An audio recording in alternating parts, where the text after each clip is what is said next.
Alors, bonjour à vous tous et toutes qui vous joignez à ce moment de recueillement, ce moment de partage de la parole de Dieu en ce lundi.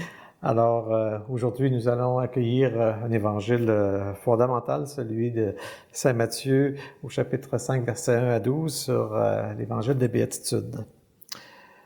Le Seigneur soit avec vous et avec votre esprit. Évangile de Jésus-Christ selon Saint Matthieu. Gloire à toi, Seigneur. Jésus, le roi des rois, c'est Jésus, le bon pasteur. Alléluia, Alléluia, Alléluia, Alléluia, Amen. En ce temps-là, voyant les foules, Jésus gravit la montagne. Il s'assit et ses disciples s'approchèrent de lui. Alors, ouvrant la bouche, il les enseignait. Il disait, « Heureux les pauvres de cœur, car le royaume des cieux est à eux. Heureux ceux qui pleurent, car ils seront consolés. Heureux les doux, car ils recevront la terre en héritage. Heureux ceux qui ont faim et soif de la justice, car ils seront rassasiés. Heureux les miséricordieux, car ils obtiendront miséricorde. Heureux les cœurs purs, car ils verront Dieu. Heureux les artisans de paix, car ils seront appelés enfants de Dieu. Heureux ceux qui sont persécutés pour la justice, car le royaume des cieux est à eux. Heureux êtes-vous si l'on vous insulte, si l'on vous persécute, et si l'on dit faussement toutes sortes de mal contre vous à cause de moi. Réjouissez-vous, soyez dans l'allégresse, car votre récompense est grande dans les cieux. C'est ainsi qu'on a persécuté les prophètes qui vous ont précédés. Acclamons la parole de Dieu.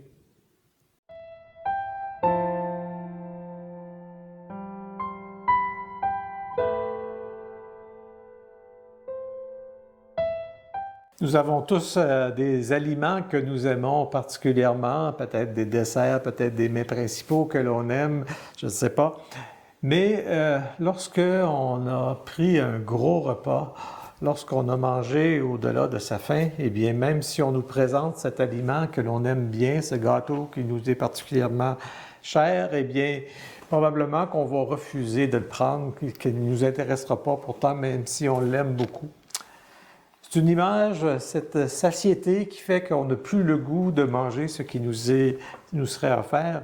C'est une image un peu pour présenter les béatitudes où Jésus déclare bienheureux des gens qui finalement ont en eux une faim, des gens qui ne sont pas pleinement rassasiés.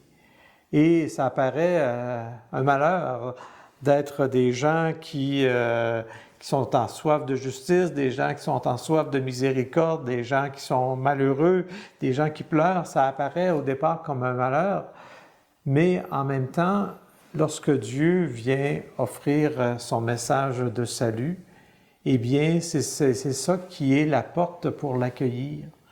Jésus regarde les gens qui sont devant lui, et ce n'est pas les gens qui sont riches, ce n'est pas les gens qui ont tout ce qu'il faut pour être heureux dans leur vie, ce n'est pas les gens qui ont l'impression de tout posséder, mais c'est ceux qui ont des besoins, c'est ceux qui ont des insatisfactions, c'est ceux qui recherchent un monde meilleur.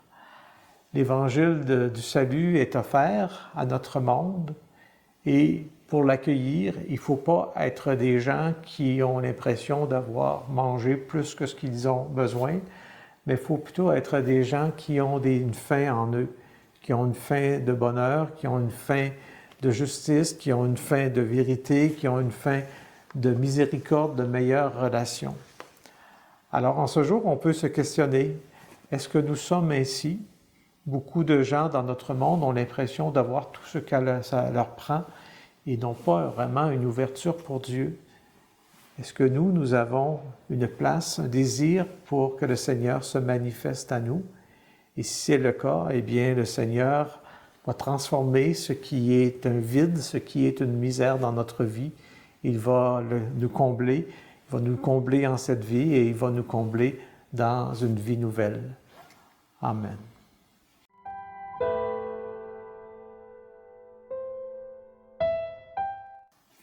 Alors nous pouvons nous unir pour prier ce Seigneur pour qu'il nous aide vraiment à avoir faim de ce qui est plus fondamental dans notre vie. Ensemble, nous pouvons dire, Notre Père qui es aux cieux, que ton nom soit sanctifié, que ton règne vienne, que ta volonté soit faite sur la terre comme au ciel. Donne-nous aujourd'hui notre pain de ce jour. Pardonne-nous nos offenses comme nous pardonnons aussi à ceux qui nous ont offensés. Et ne nous laisse pas entrer en tentation, mais délivre-nous du mal. Et que le Seigneur vienne vous combler en cette journée par sa présence, par ses biens que lui seul peut nous donner, et qu'il vous bénisse au nom du Père et du Fils et du Saint-Esprit. Amen.